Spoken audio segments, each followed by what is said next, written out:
Kami dari kelompok 3 dan kami berada di Sangiran untuk mengobservasi. Perkenalkan, Saya Boni, absen 4. saya Jetro absen 12. Saya Kal, absen 22. Saya Christian, absen 27. Ya, jadi di sini ada lapisan tanah purba yang terbentuk dari adonan berbagai material.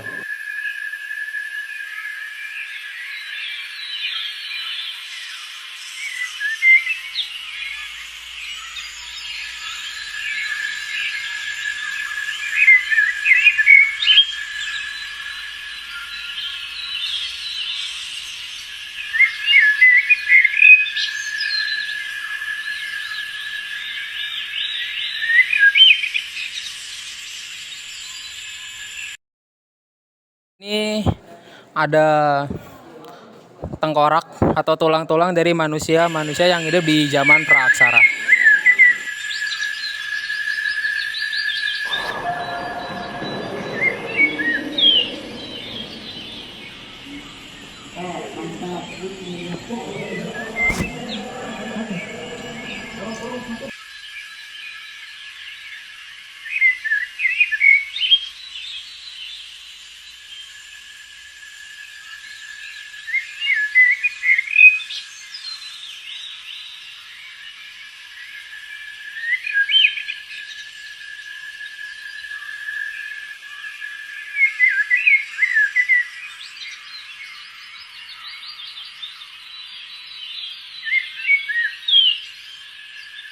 Jadi di sini ada fosil-fosil dari hewan-hewan zaman manusia praaksara.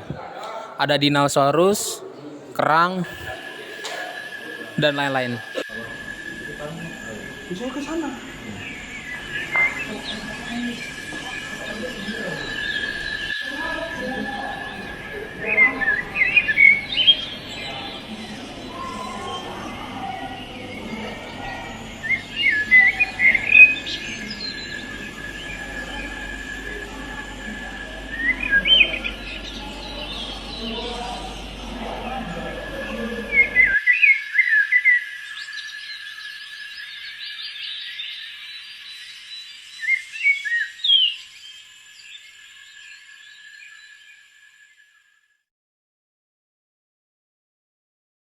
Oke, jadi kita akan membahas kapak paribas.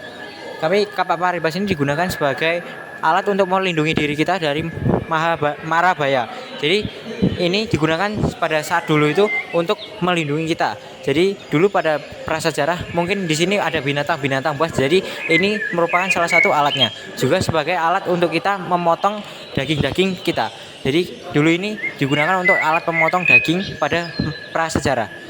Dan kapak ini merupakan kapak pertama yang diciptakan pada masanya. Seperti yang dikatakan KL tadi, kapak paribas adalah salah satu perkakas batu tertua yang digunakan oleh manusia praaksara. Alat ini ditempa dari batu yang memiliki sisi tajam dan kemudian diikat dan dipasangkan pada gagang kayu. Nah, di sini terdapat beberapa jenis kapak paribas, termasuk yang memiliki bentuk biasafal atau sisi tajam di kedua sisi seperti ini, dan unifasal atau yang satu sisi. Mungkin di sini tidak ditunjukkan karena tidak ada.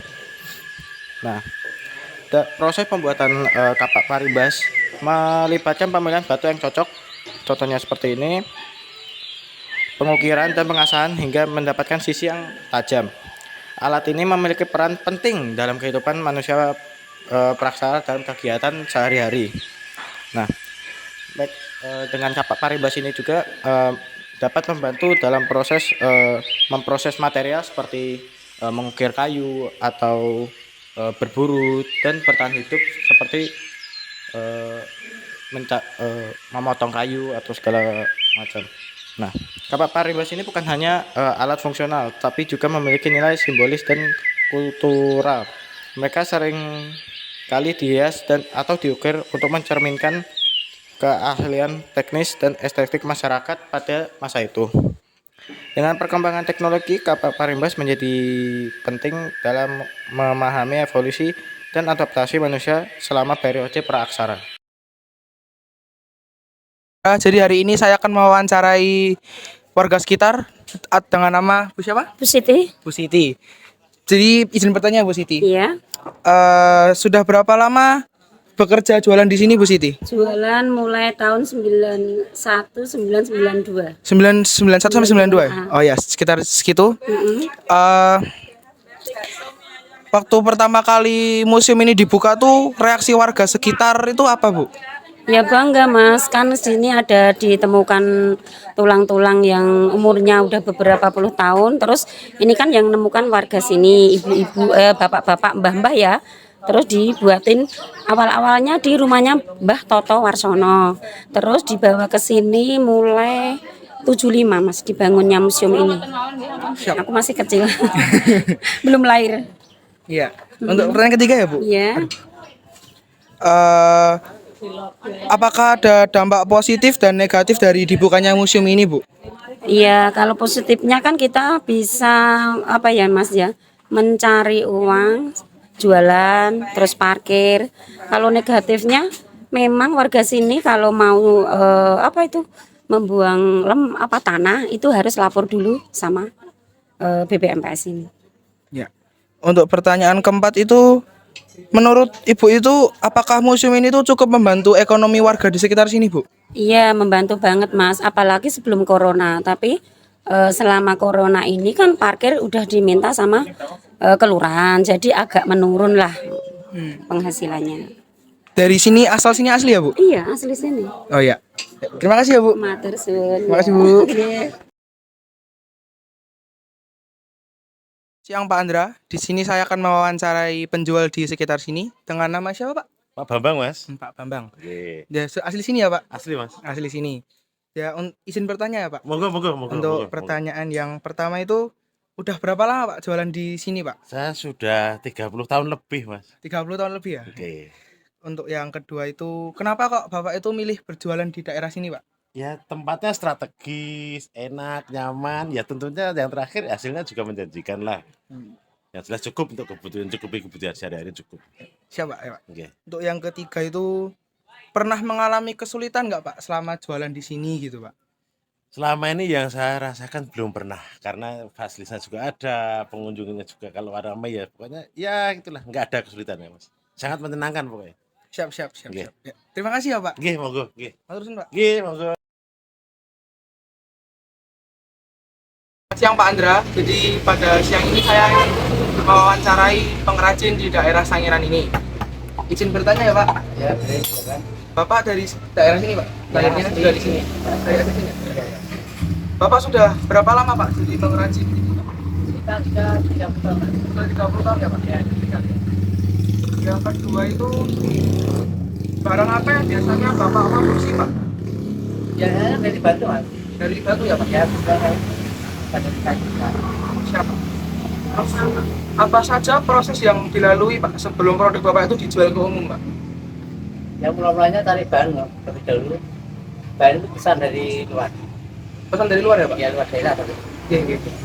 Dari luar daerah Daerah Jawa? sini. Oh daerah sini? Ya, luar daerah saya. Tapi masih daerah Jawa ya Pak? Ya, masih Jawa. Oke. Terus kira-kira tuh berapa produk yang biasanya tuh Bapak produksi Pak dalam sehari Pak? Satu hari itu sekitar 30 biji ya Mas. 30 biji Pak? Ini yang motif kayu motifnya seperti ini. Produk yang motif. Gitu Pak? Ini bisa 30 biji. Bisa 30 biji ya Pak? Ya, bisa. Lumayan banyak ya Pak? Ya. Yang keempat itu, apa hal yang membuat Bapak itu tertarik dan menjadi pengrajin Pak di daerah ini Pak? Saya dari dulu udah pakai pelajaran ini Mas. Mungkin dunia saya dunia seni. Memang dari kecil suka ya Pak? Ya? Terus yang kelima itu, apakah jiwa seni yang ada di dalam diri Bapak itu merasa terpuaskan Pak oleh pekerjaan ini Pak? Ya berapa? Terpuaskan ya Pak? Terus yang keenam itu menurut Bapak sendiri itu barang paling aneh apa Pak yang pernah dibuat oleh Bapak? Yang paling aneh itu model-model itu saya kemarin Pak, dari gantungan kunci aja. Kandungan kunci Pak? Kalau boleh tahu seperti apa modelnya Pak? Ini seperti dari motif ini. Biasanya ada 5 motif Pak. Ada manusia berdiri, manusia berdiri, Pak manusia separuh, tengkorak sama kura-kura. Tapi bulan ini stok gak ada. Nggih. Itu biasanya request dari pelanggan atau Jadi pelanggan juga. dari pelanggan juga banyak? Terima kasih ya Pak. Iya. Terusan Pak. Terusan Pak. Jadi nilai-nilai yang bisa diambil dari Museum Sangiran adalah kita dapat melihat kembali benda-benda yang telah dibuat oleh manusia praaksara dan kita dapat melakukan inovasi baru atau melakukan pembaruan terhadap penemuan-penemuan manusia praaksara menjadi benda yang sangat berguna di dunia modern.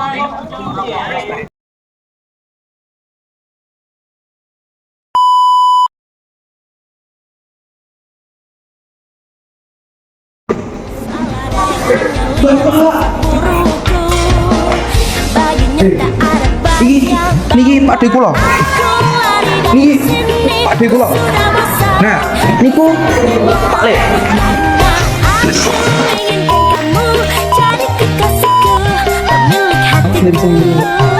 Bapak. Bapak, kamu kok jadi tengkorak, Bapak? Bapak. Baginya tak ada baiknya bawa aku lari dari Sekian video project kelompok kami. Terima kasih. Terima kasih. aku